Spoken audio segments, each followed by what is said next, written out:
وہ حلال ہونا چاہیے، وہ بالکل پیور ہونا چاہیے، وہ بالکل پاکیزہ ہونا چاہیے. کیونکہ اگر آپ کا جسم جو ہے وہ حرام میں پرورش پا رہا ہے، حرام میں پل رہا ہے، تو وہ حلال کے کام نہیں کر سکتا ہے. اگر آپ چاہتے ہیں کہ آپ کی اولادیں، آپ کی نسلیں جو ہیں وہ حلال کے کام کریں تو حلال کے کام کریں تو انہیں حلال کا نوالا کھلائیں، نہ کہ حرام کا. تو جتنی ابھی عبادتیں ہیں، نماز، روزہ، زکوٰۃ، حج، کوئی بھی اس کی حیثیت نہیں بنتی. اس لیے مال کمانے میں انسان کو پوری کوشش کرنی چاہیے.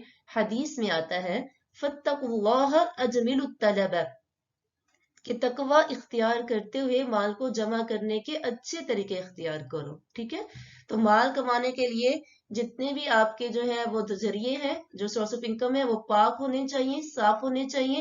کس چیز سے صاف ہونے چاہیے؟ سود سے پاک ہونے چاہیے. قرآن پاک میں اللہ تعالیٰ ارشاد فرماتے ہیں یا ایھا الذین آمنوا لا تأکلوا الربا اضعافا مضاعفا واتقوا اللہ لعلکم تفلحون.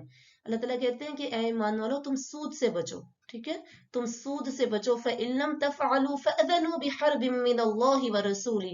اگر تم سود سے نہیں بچو گے تو پھر کیا ہوگا؟ فَأْذَنُوا بِحَرْبٍ، تو پس اعلان جنگ ہے اللہ کی طرف سے اور رسول کی طرف سے.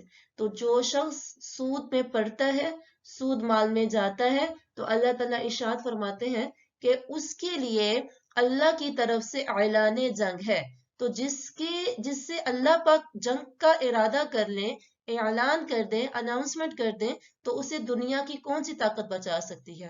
ہمیں لگتا ہے کہ سود سے ہمارا مال دگنا چگنا ہو رہا ہے اور ہمیں جو ہے وہ گھر رہنے کو مل رہا ہے، لیکن اصل میں اس گھر میں کبھی بھی برکت نہیں آ سکتی ہے، کبھی بھی خیر نہیں آ سکتی ہے کہ جہاں پر سود سے وہ گھر، جس کی بیس ہی آپ سود پر لے رہے ہیں، جو گھر آپ بنا ہی سود کی بیس پر رہے ہیں. تو آپ مجھے بتائیں کہ آپ اس گھر میں برکتوں سے کیسے ہمکنار ہو سکتے ہیں، یا آپ کو وہاں پہ رحمتیں کیسے مل سکتی ہیں؟ کیونکہ اللہ جب کہہ رہا ہے کہ اعلان جنگ ہے، اور اللہ تعالیٰ سورۃ یونس میں ارشاد فرماتے ہیں وَإِن يَمْسَسْكَ اللَّهُ بِضُرٍّ فَلَا كَاشِفَ لَهُ، کہ اگر اللہ تعالیٰ تمہیں تکلیف پہنچانے کا ارادہ کر لیں، فَلَا كَاشِفَ لَهُ، کہ اس کو کوئی ہٹا نہیں سکتا ہے. تو اللہ جب آپ سے اعلان جنگ کر رہے ہیں تو دنیا کی جتنی مرضی طاقتیں، جو سود آپ کو بڑھتا ہوا نظر آ رہا ہے، تو وہ جو ہے آپ کے لیے بھلائی والا نہیں ہے، بلکہ آپ کے لیے ضرر، نقصان کا باعث ہے. اگر وہ دنیا میں آپ کو نہیں بھی نظر آتا، پہلی بات تو دنیا میں ہی نظر آ جاتا ہے ایسی چیزوں میں کبھی بھی برکت نہیں ہوتی ہے. ٹھیک ہے، تو آپ نے اپنے مال کو سود سے پاک کرنا ہے. اور کس چیز سے پاک کرنا ہے ہم نے اپنے مالوں کو؟ ہم نے اپنے مالوں کو حرام کمائی سے پاک کرنا ہے. جتنے بھی حرام کے ذریعے ہو سکتے ہیں، کسی سے رشوت لے کے، کسی سے جھوٹ بول کے، کسی کا مال ہڑپ کر کے، ایک جائیداد تھی، کافی زیادہ پراپرٹی تھی، آپ نے ناحق ناجائز اس پہ قبضہ کر لیا اور پھر اس کی انکم آ رہی ہے، تو یہ سب کیا ہے؟ حرام کے ذریعے ہیں. اپنے بزنس میں شراب کو شامل کرنا، تو یہ سب حرام ہے. نبی کریم صلی اللہ علیہ وسلم نے لعنت فرمائی ہے ایسے شخص پر کہ جو شراب کو نچوڑتا ہے، اس کو پھر جو ہے وہاں سے کاری کرتا ہے، اس کو پھر آگے ڈیلیور کرتا ہے، آگے اس کو سیل کرتا ہے، اسے بائی کرنے والے پر، ہر شخص پر، اور اس کو پینے والے پر، یعنی اس کو سکویز کرنے والے پر، جو اس کو پہلے تو جو اگاتا ہے، جو اس کو گرو کرتا ہے اس پر، پھر اس کو جو سکویز کرتا ہے اس پر، اور پھر جو اس کو وہاں سے جو ہے کیری کرتا ہے اس پر، آگے جو ہے پھر وہ ڈیلیور کرتا ہے اس شخص پر، آگے اس شخص پر جو سیل کرتا ہے، آگے بائر پر، اور جو اس کو ڈرنکر ہے، جو اس کو پیتا ہے. نبی کریم صلی اللہ علیہ وسلم نے ان شخص تمام لوگوں پر لعنت فرمائی ہے، اور اللہ تعالیٰ نے شراب کو حرام قرار دے دیا ہے. شراب کا پینا حرام ہے، اس کی کمائی بھی حرام ہے. تو اپنے مالوں کو شراب سے پاک کریں، اپنے بزنس کو شراب سے پاک کریں. ہمیں لگتا ہے کہ ہمارا بزنس جو ہے وہ شراب کے بغیر نہیں چل سکتا ہے، تو یہ ہماری سوچ ہے. اللہ کے لیے کیا مشکل ہے؟ آپ شرابیں رکھ لیں، اگر آپ کو وہاں پہ پیسہ نہیں ملنا تو اللہ نے نہیں دینا. اللہ تعالیٰ پہلے ہی فرما چکے ہیں کہ تمہارے مقدر میں جتنا رزق ہے تمہیں اتنا ہی ملنا ہے. یہ فیصلے اللہ کے ہاتھ میں ہیں، اس میں کوئی تبدیلی نہیں ہے. وَمَا مِن دَابَةٍ فِي الْأَرْضِ إِلَّا عَلَى اللَّهِ رِزْقُهَا، کہ جتنے بھی زمین میں جاندار ہیں اس کا رزق اللہ کے ذمے ہے. تو آپ چاہے اس کو حرام کے ذریعے سے لے لیں، چاہے حلال کے ذریعے سے لے لیں، یہ آپ کے اوپر رکھا ہوا ہے اللہ نے. جتنا ملنا ہے نا وہ اللہ کو پتا ہے، آپ کے مقدر میں جتنا رزق ہے ملنا اتنا ہی ہے۔ اب یہ آپ کے اوپر ڈیپینڈ کرتا ہے کہ آپ اس کو کیسے لینے والے بنتے ہیں، آپ اس کو حرام کے ذریعے سے لینے والے بنتے ہیں یا حلال کے ذریعے سے لینے والے بنتے ہیں۔ تو ہمیں کوشش کرنی چاہیے، جب ہمیں پتا ہے کہ ہمارے مقدر میں اللہ نے یہ رزق لکھ دیا ہوا ہے تو ہم کیوں نہ اس کو حلال ذریعے سے لینے والے بنے۔ اور ہمیں اپنے مال کو کس چیز سے پاک کرنا ہے؟ فَأَوْفُوا الْكَيْلَ وَالْمِيزَانَ وَلَا تَبْخَسُوا النَّاسَ، اپنے جب آپ کے بزنس ہیں تو جب لوگوں کو مال دیں تو اس کو جو ہے ناپ تول میں کمی نہ کریں، اس کے اسکیل میں بالکل بھی کسی چیز کی کمی نہ کریں۔ یہ نہ ہو کہ آپ کو جس چیز میں پرائسز مل رہی ہیں اس سے آپ 3 گنا 4 گنا جو ہے زیادہ بڑھا چڑھا کر جو ہے اس کو بیچے۔ تو یہ اپنے مالوں کو حرام نہ کریں۔ آپ کس کے لیے حرام کما رہے ہیں؟ اپنی اولادوں کے لیے، جو آپ کی جب کل آنکھیں بند ہوں گی تو آپ کو دفنا کے جب آئیں گے نا تو کیا کہیں گے؟ اللہ کے حوالے۔ کیا کہیں گے؟ اللہ کے حوالے۔ تو اس وقت جو چیزیں آپ کے کام آئیں گی نا، آپ کے اپنے اعمال کام آئیں گے۔ آپ کا یہی جو اعمال نیک یا بد اعمال یہی آپ کے کام آئیں گے۔ اگر تو آپ نے حرام کمائی ہوگی، اس سے پیچھے اولاد جو ہے اس پہ جھگڑا بھی ہو رہا ہوگا اور فساد کا بھی باعث بنے گی، اور آپ کے اپنے قبر میں بھی کیا ہوگا؟ اس کی وجہ سے عذاب ہوگا۔ تو اللہ اعاذ باللہ من کہ اللہ پاک ہم سب کو اس سے محفوظ رکھے۔ اللہ پاک ہم سب کو حلال کمائی کمانے کی اور اس کی جو ہے برکتیں سمیٹنے کی توفیق عطا فرمائے، اور ہمارے مال کو اللہ پاک حرام سے محفوظ رکھے، اور اگر انجانے میں ہم حرام کما رہے ہیں تو یا اللہ ہمیں اس سے بچنے کی توفیق عطا فرما، آمین۔ تو عبادات کے ساتھ طیبات بھی شامل کرنی چاہیے ہمیں، لیکن اس میں اتنا زیادہ مصروف نہیں ہو جانا چاہیے کہ آپ کی الصلاۃ اور التحیات بھی رہ جائے۔ یعنی طیبات کمائیں، مال کو کمائیں، لیکن اتنا زیادہ اس پہ مصروف نہ ہو جائیں کہ صبح سے شام اسی میں لگے ہوئے ہیں کہ آپ کی بدنی عبادتیں بھی جا رہی ہیں اور آپ کی قولی عبادتوں کے لیے بھی ٹائم نہیں مل رہا ہے۔ ایسی آپ نے مال کا کما کر کیا کرنا ہے؟ ٹھیک ہے، تو مال کمائیں لیکن ایک حد تک۔ تو دعا کریں کہ اللہ تعالیٰ امت مسلمہ کو یہ فکر عطا کرے تو ان 3 عبادتوں کو صرف اللہ کے لیے کرنے والے بن جائیں۔ ٹھیک ہے، تو بخاری اور مسلم شریف کی ایک حدیث ہے کہ ایک بار آپ صلی اللہ علیہ وسلم نے فرمایا کہ 70,000 آدمی ایسے ہیں جو جنت میں بغیر حساب و کتاب کے داخل ہوں گے، اور آپ صلی اللہ علیہ وسلم نے یہ بھی فرمایا یہ وہ لوگ ہیں جو نہ جھاڑ پھونک کرتے ہیں اور نہ کسی سے کراتے ہیں۔ یعنی کیا مطلب؟ جھاڑ پھونک نہ تو تعویذوں کے چکر میں خود پڑھتے ہیں، نہ وہ خود کرتے ہیں، اور نہ ہی وہ کسی کو وہ ریکمنڈ کرتے ہیں، نہ وہ خود جاتے ہیں۔ یعنی وہ صرف اللہ کی ذات پر، فَمَن يَتَوَكَّلْ عَلَى اللَّهِ فَهُوَ حَسْبُهُ، کہ جو کوئی اللہ پہ توکل کرتا ہے نا فَهُوَ حَسْبُهُ، بس وہ اسی کو کافی ہوتا ہے۔ وَمَن يَتَّقِ اللَّهَ يَجْعَل لَّهُ مَخْرَجًا، جو کوئی اللہ پہ توکل کرتا ہے يَجْعَل لَّهُ مَخْرَجًا، اللہ تعالیٰ اس کے لیے نکلنے کی جگہ بنا دیتا ہے۔ وَيَرْزُقْهُ مِنْ حَيْثُ لا يحتسب، اور اللہ تعالیٰ اس کو ایسی ایسی جگہوں سے رزق دیتا ہے کہ جس کا اسے گمان بھی نہیں ہوتا ہے۔ تو ہم نے حسبنا اللہ و نعم الوکیل، ہمارا توکل صرف اللہ پہ ہونا چاہیے۔ ہماری یہ چیز میں اتنی کمی ہے نا آج، ہمارے اپنے اندر اتنی کمی ہے تو ہم اپنی اولادوں کو کیسے سکھائیں؟ تو یہ جو چیز ہے توکل علی اللہ، یہ اپنی اولادوں کو سکھائیں۔ ہر ایک معاملے میں ہم کتنی جلدی پریشان ہو جاتے ہیں، کوئی معاملہ ہمارے ساتھ ہو جائے، اس کو فون گھما، اس کو فون کر، اس کے ساتھ بات کر کے ہمارا یہ معاملہ ڈسکس ہو جائے کہ جو ہے سورٹ آؤٹ ہو جائے کسی طریقے سے، لیکن ہم اللہ سے بات نہیں کرتے جو اس معاملات کو جو ہے سب کو سورٹ آؤٹ کرنے والا ہے۔ تو اپنا جو توکل ہے وہ کس پر رکھنا ہے؟ اللہ پر رکھتے ہیں، اور وہ بدشگونی نہیں لیتے۔ کیا مطلب؟ کہ یہ بلی رستے سے گزر گئی، کالی بلی نے آج رستہ کاٹ لیا، آج پورا دن منحوس گزرے گا، اور یہ چارپائی کے ساتھ جو ہے وہ نہیں بیٹھو، پتہ نہیں کیا، مغرب کے ٹائم جھاڑو نہیں دو، اس قسم کی باتیں جو ہیں وہ بہت قسم کی باتیں جو بنی ہوئی ہیں، اب دماغ میں نہیں ہے اتنی، یہی 2 ایگزامپل تھی میرے دماغ میں۔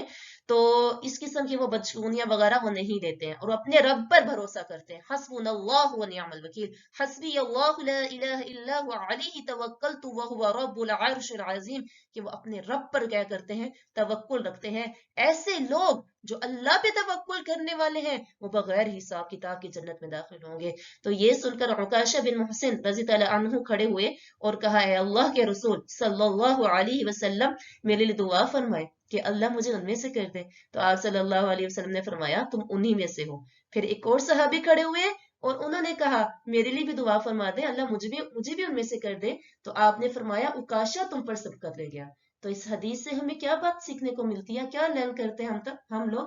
کہ ہم اچھی بات سنتے ہی جلدی ہی دعا کرنی چاہیے، ٹھیک ہے، کہ اللہ تعالیٰ ہمیں اسے کرنے کی توفیق دے دے۔